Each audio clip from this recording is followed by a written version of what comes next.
Hey everyone, this is Jennifer Beamer, owner-operator of Expertly Dyed Art by Science. This is the daily vlog, episode number 26. Today I'm going to talk about a little project that I was working on using some hand-spun yarn.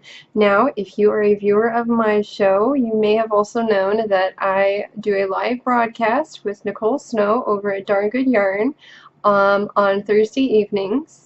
And I kind of flashed this during one of those episodes where I wanted to, show off some really great handspun I had been working on. And that's actually what you want to do when you have really great handspun. You just want to show it off. It doesn't even matter if you just wear it around your neck like a skein. It's pretty fashionable these days. Anyway, first I wanted to just show off the yarn. So if you haven't seen it before, this is how the yarn looked. So the green here is something that I carded up. It's mostly merino, it's like a 21 micron merino.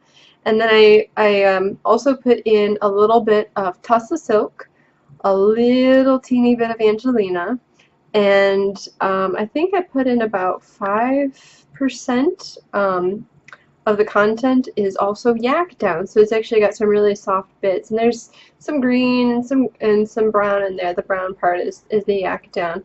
And then because I wanted to make something bigger with it, I didn't have quite enough of the green, so what I did is I took some superfine merino, which I think is I think it's 18.5 micron merino, so it's really soft. It feels like butter.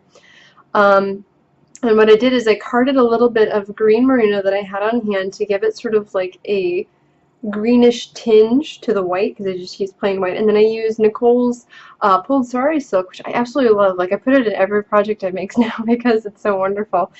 And then I put a little bit of Angelina, and I think I put some Tussah silk in here as well. But then I blended the white a few times. So both of the bats that I used for this, I blended a few times each to really just spread the content over the whole bat instead of just being like really big pops of color. It was a lot more subtle, and I don't know if you can see this here, this little green spot right there. It's kind of isolated, and I liked that effect. But basically what I did is I spun thick and thin from both bats individually, and then I did a Navajo ply with both of them together. So this is actually a 6-ply yarn. And the great thing about that is because it really poofs up, you may not get a ton of yardage out of it, but what it makes up for that, it makes up for the yardage in diameter. So this is actually slightly felted a little bit, which is what I was going for. And it turned out to be, in some places, like at least ½ an inch thick. So it's pretty bulky yarn. So it's a 6-ply, thick and thin, that I Navajo plied together to create a 6-plied yarn. I just can't stop touching it. It feels so good. Someone's going to caption that. I just know it. Anyway, so let me show you how it looks. So basically I made a scarf. And what I did is I pulled out lengths of the yarn and I put it on my bed, which you can see here behind me.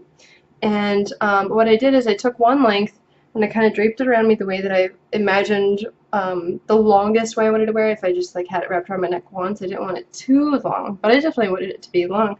But so what I did is I kind of like cut certain lengths, right? And I wanted to have the end sort of be like a natural fringe. So I wanted it to have a more organic look. So I didn't cut them all exactly the same length. I kind of varied it a little bit. And I think I ended up getting, I think it was like 6 strands, 2, 4, 7. I got 7 strands pulled out for the length, and I just, like I said, I cut the ends with a pair of scissors. I didn't do anything with the ends other than that. And then I had a little bit left over, so what I did is I did some weaving on it to make sure that it would sort of stay together. But it's not complicated weaving, and I did it by hand, so you don't have to worry about buying a loom. But anyway, this is how great it looks. Now wear it. Like that. And there's lots of ways you can wear this. This is just one of the ways, right? And you could even do kind of like a tied thing here, right? Like that. And because it's skinny, it doesn't feel too bulky. Oh, a little bit out of focus. because it's a skinny scarf, it's not going to get really bulky around your neck. Because like sometimes, you know, if you make something you really like and it's big and poofy and then you want to wrap it around your head a bunch of times, it's like out to here.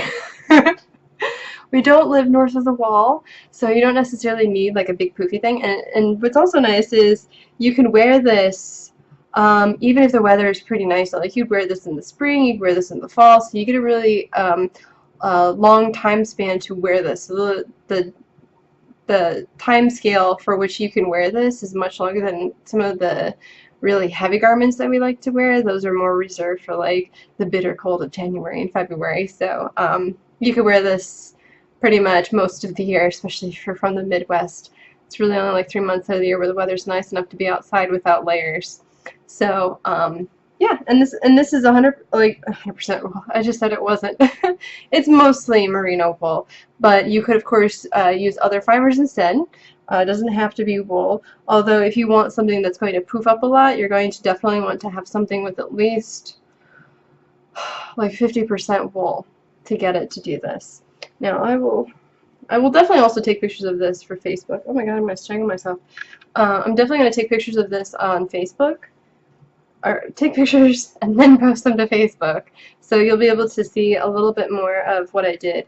But just to show you, I had some of the green left over, and what I did is I laid the yarn out flat, and then I took some of the green and I just kind of did some weaving back and forth. It's over, under, and then on the way back it's under, over, just so that it stays locked in place. And then, like I said, I felted this slightly. So what I did is I got a big basin of hot soapy water, and then I just started squeezing the yarn like this with the soapy water, because I wanted it to firm up a little bit so that when I wore it around my neck it would be a little bit stiffer, and also to make sure that these points where I connected the yarn together right here would stay that way. And then of course down here at the end, this is the fringe. Oh, here we go. This is all the fringe right here, and it's all different lengths. This is the end, the actual end. So they're all different lengths, and I really like that about this particular scarf. But anyway, so this is one of the projects that I was working on that wouldn't require any skills other than being able to manage a few pieces of yarn. I forget exactly how many yards went into this. I want to say it was about 28 yards for the skein, and it only weighed 3.5 ounces. So it's actually really lightweight considering how big and bulky the yarn turned out to be. So if you have some handspun at home and you don't really know what to do with it, you want to make something with it, this is absolutely perfect for it. If you have even yarn that isn't really bulky like this, you could still do that. If you have yarns of various diameters, so let's say you have, well, what I have actually, it's sort of like I have a yarn stash that's commercially spun, and then I have my own hand spun stash, just in case I want to keep them separate. I mean, not that I can't tell or anything, but it's just a good visual association. I see that bag and I'm like, oh, okay, well, I don't really have enough to make anything right now, but I'm going to keep saving it. When it starts to get out of control, I do something about it. I make something that has lots of different yarns in it. But for this part here, if you wanted to, you could have some thinner pieces and some thicker pieces, and you can have, you know, each one even be a different yarn, actually. And they don't even really have to, you know, match. I hate the word match.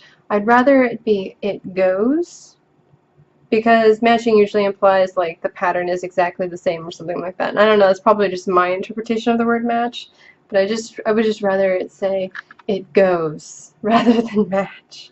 Anyway, so if you like this video, please give me a thumbs up and subscribe. If you have anything that you have, like any burning questions or something like that you want me to cover, feel free to comment, send me an email. All that is in the description below, including like my Twitter and my Facebook page, my Etsy shop, and any other things that I've talked about in this video will also be linked below. Anyway, thanks for watching. Bye.